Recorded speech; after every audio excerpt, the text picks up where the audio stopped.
ci ki nga xam te moom moo di tonton Mamour Thioune tonton maa ngi lay ziar. waa jarbaat maa ngi lay delloo ziar di ñaan yàlla nañu yàlla fay yoolu ziar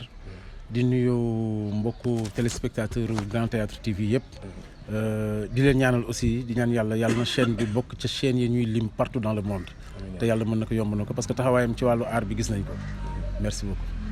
ayca mi ngi noonu koo koy tonton Mamour Thioune tonton Mamour. noo déggee li Ngalane wax. waa loolu dafay wane déjà le côté artistique bi nga xamante ni moom moo nekkoon ci wéyjuróomu góor ndax xëy na man mii def peut-être ay seede ci moom du seede yu ma am direct ak moom contact direct mais seede bi 99% wu sénégalais yi ka xam yëpp am ci moom la am ci moom moi je l'ai connu à travers l'écran donc mu bokk ci nit ñi nga xamante ni man bu ma bëggee théâtre tey ba fu ma ca toll ma toll ko fa moom bokk bay na ci waar wu rëy donc ci jëfin nga ci melokaanam ak lu ko yàlla mayoon mayu yàlla xam nga dafa am lu ñuy wax naan lii mayu yàlla la lii da nga koy sàkku jil sa bopp muy xam-xam booy sàkku ji sa bopp boole kook mayu yàlla xëy na mu développé ñoom xëy na leen manqué woon mooy ak seen âge ak seen activité yàlla don bi nga xamante ne moom defoon ci ñoom ci lañu demee woon ba gagné vraiment amour bi sénégalais yi amoon ci ñoom yëpp vraiment ñu koy rafet lu baax te kenn du leen fàtte ba ilaa yawmi diin xanaa mu nekk génération boo xamante ne xëy na xamuñu ko donc Babou nekkoon nit koo xamante ni ñun dañ ko xam en tant qu'acteur parce que il faut que ñuy leeral kàddu yooyu xam nga nit ki nga xam en tant qu'acteur mooy ki nga xamante ne télévision moo leen boole wala cinéma mais ki nga xam ci kaw plateau muy jouer di évoluer nga di ko xool ni en direct kooku da nga koy xam en tant que comédien man sañu ma wax Baba Faye en tant que comédien mais en tant que acteur laa ko xamee woon mais ci kaw acteur boobu da ngay xam ni derrière cet acteur là que tu regardes se cache un grand comédien lu tax ma wax loolu parce que dafa amoon benn comique bu naturel ci moom boo xamante ni ba mu demee la ko Sénégal ñàkk yàlla rek moo tax may wax dafa am lu nekkoon ci moom lu naturel loo xamante ni su ko mësaan def nit mënula xippi parce que da ko daan réussir xam nga lu manqué ci suñu milieu artistique bii muy bëgg a force ci comédie alors que góor gi Babou yàlla dafa defoon ci moom comique boo xamante ni dafa naturel bu waxee naturellement c'était comique effectivement waxuma laak nag mu dugg situation boo xamante ni dafa comique ce qui fait que daawul forcer dara daawul xëcc dara lépp dafa nekkoon ci moom da daan joxe kese joxe kese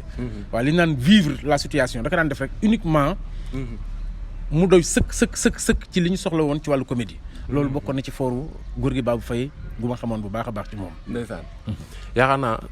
gars yi ñi ngi doog a démarré da ngeen fi Ngalane démarré ak fi tonton Maam mooy ñëwee tonton Mamour muy professeur boo xam te ni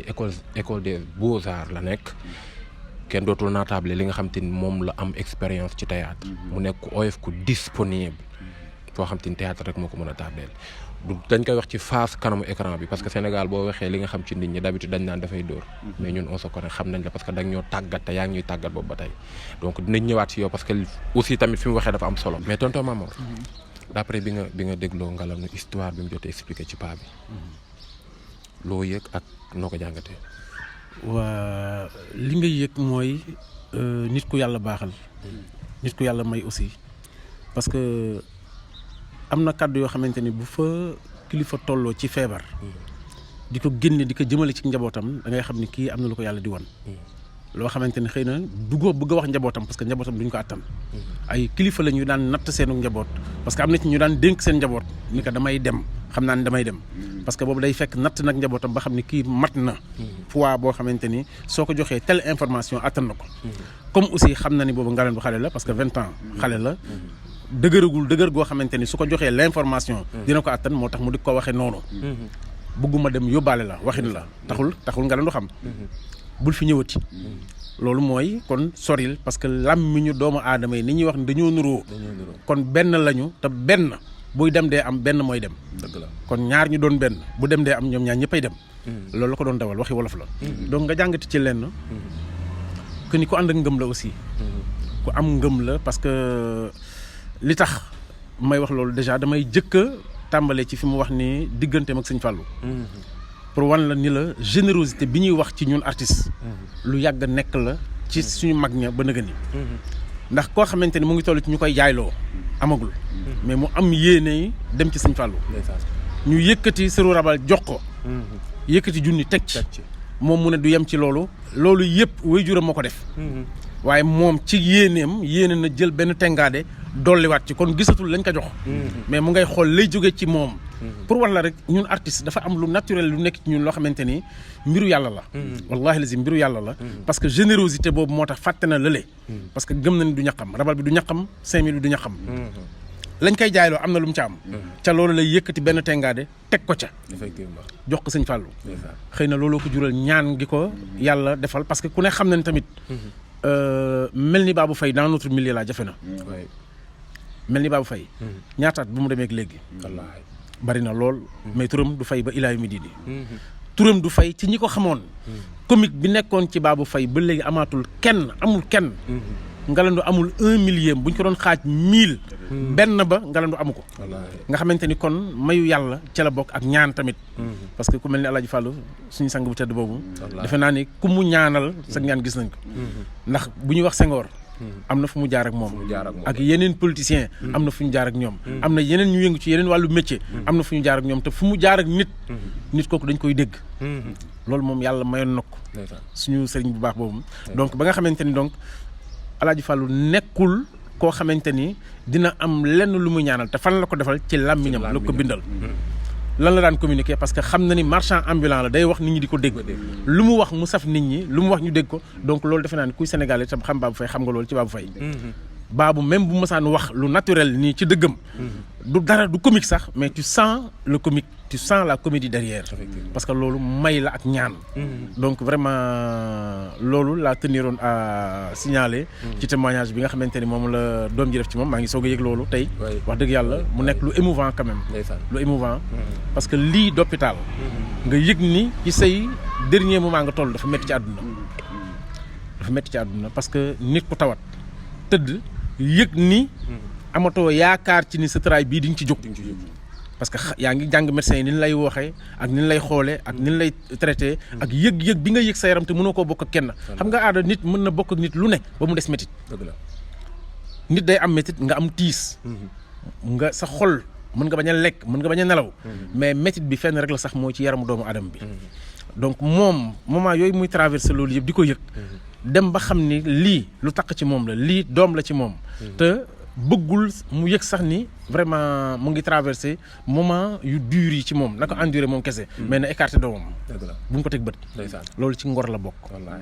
loolu ci ngor dëgg la bokk dàq ko ngir bañ ñu ànd déedéet jëm ci loolu mais mu ngi koy dàq en même temps tam pour bañ souffrance bi nga xamante ni moom lay traversé mu bañ koo yëg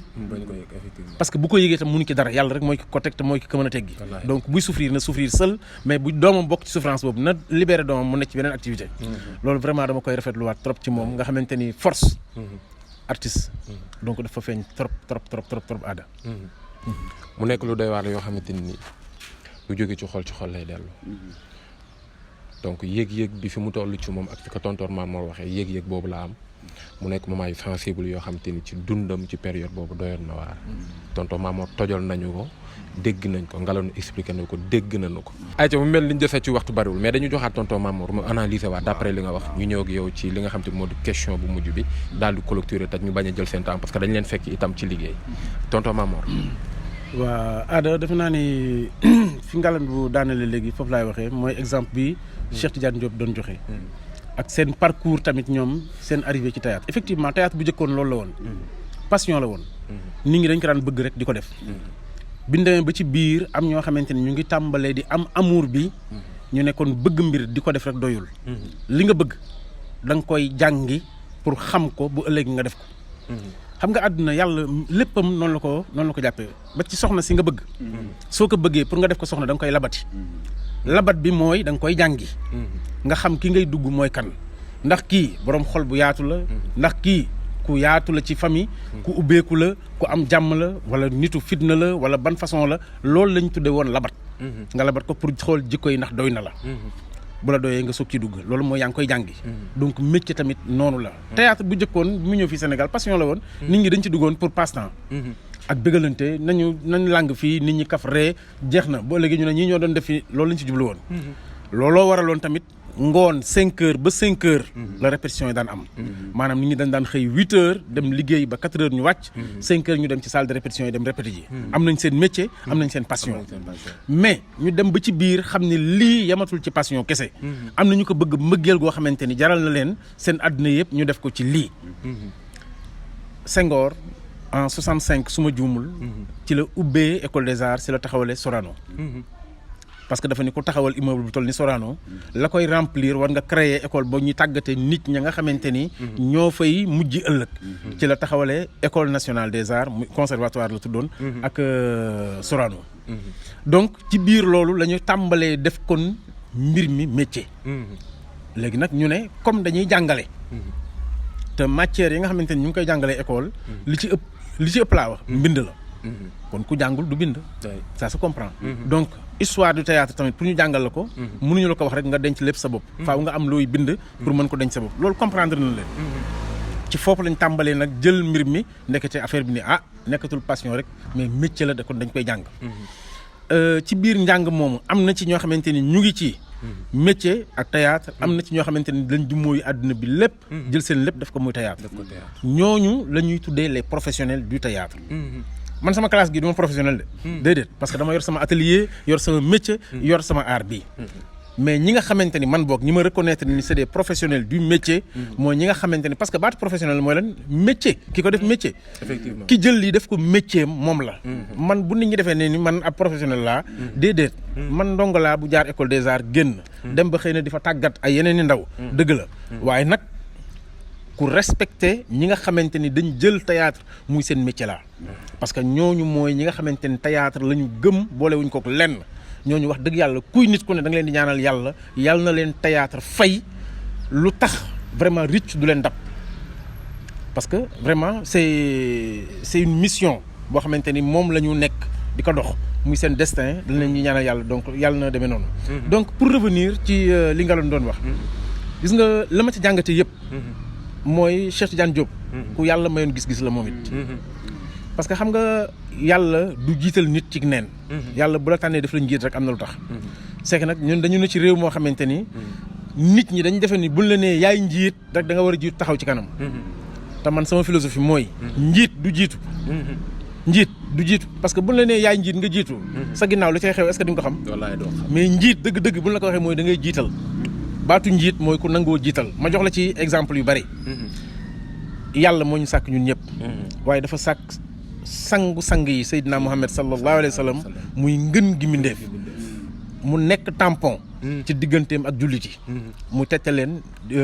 pour yee leen ci li nga xamante ni moo leen di rafetal seen ëllëg benn boo duggee ci état da ngay gis président jël premier ministre premier ministre ba lu ñu koy tudde chef de gouvernement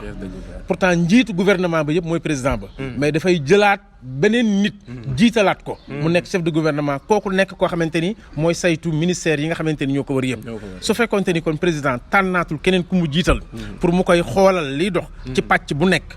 kon njuumte dafay yomb njiit benn la ci àdduna mooy imam te digganteem ci allahu akbar la ak asalaamaaleykum te bu ngeen seetloo imam fu mu sëlmale tourné na jàkkaarloo ak ñi nga xamante ni ñoom la daan jiite wala mu wetu donc pour vous dire que ni àdduna yàlla daf ñuy teg ci ay exemples yoo xamante ni duñ ci bàyyi xel bu baax a baax njiit du jiitu day jiital donc tu vois donc Cheikh Tidiane Diop aussi ba muy wax loolu lam ca jublu woon mooy dañ ko jiital mais ci kàddoom lay jiitale yeneen doomu aadama mooy lan ubbi seeni xel ne leen kat mbir mi ku koy def métier nii ak nii nga war a taxawee ku ko jàppe fo tamit ëllëg dina ñëw di nga làmb sa loxo door ci dara su boobaa ngay xam ni kon théâtre rëcc na la dem na yoonam peut-être moo ko dal ci ndaw soo nga xamante ni moom la romb muy jaay gerte ba tooyal xolam mu xelam dem ca ba mu koy wax tey yegg seeguñ ca woon tey ñu ngi cay yegg genre ay visionnaire nga yaakaar ni moom lañ te duñ sax ay visionnaire mais yàlla moo leen di sol benn mbir moo xamante ni rek moom la ñuy partagé ndax générosité bi na ci ñoom di ko partagé ak artistes yi nga xamante ni ñoom la ñuy encadré parce que théâtre du fen fenkat du théâtre ku iñaan du théâtre ku soxor du théâtre ku nay du théâtre parce que nous man dama koy wax naan nous avons le seul métier ñun kese ñoo am métier boo xamante ni boo koy def il faut que tu sois sincère il faut que tu sois naturel il faut que tu sois généreux ñett yii bu nekkul ci yow mënoo koo def c'est pas possible donc c'est pour revenir toujours rek ci ni suñu mag ñi nga xamante ni ñoom la yàlla jiitaloon ci yoon bii dañ ñu xàllal yoon woo xamante ni buñ ci tegee suñu bët te di ci jàng xam nga xool dara te jàngoo ci moo nga bañ koo xool ñoo yem ki ko gisul sax moo la tane parce que kooku bëtam teguwu ci yow yaa sànku yow mi ki teg sa bët te jàngoo ci dara mais kii xool dara war ci jàng xool ko ba noppi gëmm ay bëtam delluwaat ca la mu nekkoon amul dara lu mu ca jàngee kooku moo nul kooku perte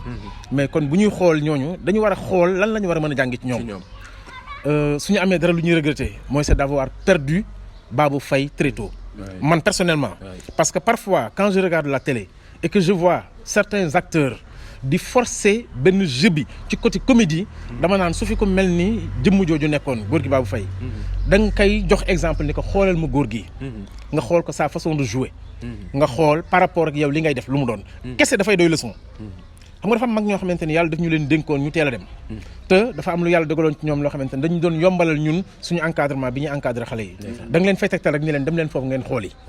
te bu ñu ko xoolee xoolaat ko xool dinañ xam ne am na différence bu nganda ci seen registre de jeu ak registre bi ñuy gis fële donc mu nekk tegtal bu leen di gaaw a jàppale mais malheureusement on les a perdus très tôt te seeni film rarement la ko télé di teg bala ñu koy teg da lay bett yenn saa yi da ngay ñëw rek yem ci ce qui fait que da lay wóor ñu bari suivre ñu ko donc vraiment daal dañ leen di ñaanal yàlla fa ñu nekk yàlla na leen gënal fi ñu jógee te ñu bañu réccu teraanga yi nga xamante ni bàyyi nañ ko fii ci kaw yeegu ñu yee doomu aadama yi ak bégal bu ñu bégal doomu aadama parce que aada xam nga dañu am métier boo xamante ni dafa noble noblesse am nekkul ci xaalis buy dem ci poche mais yàlla moo ni nga bégal xolu doomu aadama pay ga ñun boo xamuñu ko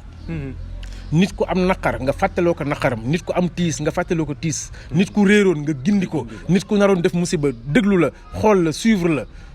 ni non àdduna jarul lii kon naa bàyyi te jëlewul fenn xalaat boobu lu dul ca la mu seetaan à travers la télévision wala la mu seetaan à travers un spectacle de théâtre kooku pay ga kenn mënul xam parce que yaa ngi faj ñoo yëgul malade bi docteur ba koy faj day xam ne kii mooy patient am da koy faj direct waaw da koy faj mais ñun ñoo yor métier boo xamante ni di nga faj nit te doo ko xam wallaay dëgg la parce que day na ca néegam ñaata sëy ñoo fi naroon am problème bari na nit ñi seetaan dellu siwaat ñaata nit ñoo fi naroon a def musiba xool gis ni àdduna jarul lii de man de lii tiital na ma ba nga xamante ni delluwaat naa ginnaaw kooku faj nga ko te yëguloo ko kon yoolu yooyu yëpp bu la ko yàlla fayee kenn xamul donc yàlla nañu ko yàlla fayal leen ñu ko tamit suñu way dawlu yooyu amiin yaa rabbi jaajëfati Ada jërëjëf tonton Mamor ñu bàyyi la nga am loo ci sànni yow it ñu jaaree noonu tàggatoo waa parce que ñu ngi jël seen temps waa non amuñu temps ñun dégg nga la ñun suñu temps aar moo ko moom ndeysaan donc kon temps wu aar la ñu bokk te kon lu ngeen ci soxla lu ne dañ leen koy jox parce que moomuñu ko ñoo ko bokk donc di rafetlu rek vraiment initiative bi nga am ci delloo siwaat kilifa gu mel ni Babou Faye dana tax ñi ko xamoon te xëy na xawoon a dem sax ba muy xaw a dañ ci seen xel dellusiwaat benn ñi ko xamul woon xëy na bu ñu dégloo dinañ ci jàngee ni kii kat nit la woon koo xamante ni bayoon na waaram ci wàllu bu mu doon yëngatu ba bu ëllëgee bu ñu déggee ñu ne tel produit moo ko defoon de produit sàngam bu Babou Faye bokk mooy daw danañ dem pour yàkkamti koo xool pour xam mooy kan parce que jeu ba mu doon joué ba léegi nii Sénégal da ko soxla àdduna da ko soxla parce que njàngale la parce que ñun métier bi ñuy def jàngalu la dara lu naturel bul forcer dara lu ci ne dafay am lu koy jur ni xale booy romb ci mbedd mi ni mu la wóori ni kii dafa am ndey am baay noonu la jeu lépp lu cay xew noonu la amee ndey am baay te yàlla dagaloon nag Babou Faye yàlla mayoon ko loolu mu nekkoon lu naturel ci moom di ko wane di génne te kenn du wax ni Babou Faye de li mu joué nii c'est pas juste je me rappelle très bien dafa am benn jeuwam bu ma marqué dans ma vie xamatuma nag ci ban produit la ko joué woon bu mu doon xase nit naan ko da ngeen a sàggan nangam ak nangam xaalis dañ koy denc fu wóor nangam ak nangam parce que boobu dafa dencoon xaalis bi ci caayam ndekete gars yi seenu xarañ ci wàllu càcc yegg na ci xotti nañ poos bi xala la xotti nañ poos bi waaw bi mu waxee ba roof loxo bi mu romb xam ni poos bi romb na mu romb gis nga action boobu moment bi muy rendre compte ci ne loxo bi romb na poos bi jeu bu net bu juste ak vérité bi mu àndal net daf ma marqué dans ma vie mënul denc ilaa yu mi diine fu ma déggee kuñ tafus automatiquement sama xel ci loolu la may renvoyer pour vous dire rek que ni xam nga dafay am yoo xamante ni day marqué nit donc teel a dem la ñuy jooy ci ñoom dañuy ñaan yàlla ñoom ñëpp nag ña ko jiitoog ñamu demandool ci même at beeg ña ko fa fekkaat ñëpp te doon yëngu ci wàllu aar bi yàlla na leen yàlla seralal seen i yax amiin yaa rabbi. yàlla na leen yàlla boole ci ñay toog ca keppaaru Seydina Muhammad sallallahu alayhi wa sallam te lépp lu leen waajur yeeg njaboot geeg xame yeeg am di jàmm yi ñaanal yàlla na leen fekk fu ñu tëdd. amiin yaa rabbi. Vraiment ils ont beaucoup fait. Ils ont beaucoup apporté au théâtre. Ils ont beaucoup apporté aussi à la culture. Parce que théâtre culture d'une manière générale lépp la ñu apporté lu bari bari. wax dëgg yàlla kon dañ leen di ñaanal rek quoi ñoom amuñu seen fay. yàlla na leen yàlla fayal suñu bopp. merci beaucoup di gërëm tamit vraiment initiative bi Grand Théâtre TV def. parce que xam nga nit ki lay indil nit koo xamul woon. wala nit ki lay fàttali koo fàtte woon. wala nit ki delloo siwaat koo xamante ni donte ni fàtte woo ko. waaye xëy na di nga ci jàngaate ci moom parce que bu doomam toogee seede ci moom. nu mu dundee woon ak njabootam man. personnellement jànge naa ci loo xamante ne xaw ma ko woon. te kan moo ma ko may Grand Théâtre TV moo ma ko may. mu bokk tamit ci ñi nga xamante ne abonné nañ ci chaîne bi. donc suivre ko xool dinañ ci jàngaate ci Babou Faye ndekete yoo man li ma ko doon xam yëpp ndekete nii la meloon ak njabootam. ndekete ni dafa feebaroon ok ndeke fii la hospitalisé woon ndekete jot naa wax ak lii ak doomam ndekete nii la daan nekkee ak njabootam ndekete nii la daan dumóoyoo njabootam ngir lan daani doole doom jaa ngi wax da daan tukki tukkiwul da daan daani doole du tukki parce que tukki mën na doon ci anam bu ne nit tukki na ci tayeef ba kenam tukki pour bëgg a voyager découvrir leneen tourisme wala mel noonu mais kii liggéey ñaq dundale njabootam moo ko daan tax dumóoyu njabootam dem ci àll bi di def promotion te baatu promo boobu xewagul wallaahi donc kon loolu dafay doon seede boo xamante ni bu ko doomam waxee dañ koy rafetlu ci moom te xam ni kon tukkiwul woon mais dafa doon daani dooleem tax mu won njabootam ginnaaw di wut lu mu leen dundal te mu lew baat boobu lu am solo la dundal sa njaboot yomb na trop ci jamono bi ñu toll mais na lew te suñu kilifa yooyu ñaq dunde lañ xamoon yàlla nañ ci yàlla xiir te yàlla taas suñu seen barke te yàlla teeru leen ci àjjana yi gën a kawe merci beaucoup Grand Théâtre TV jërëjëf tonton Mamour merci beaucoup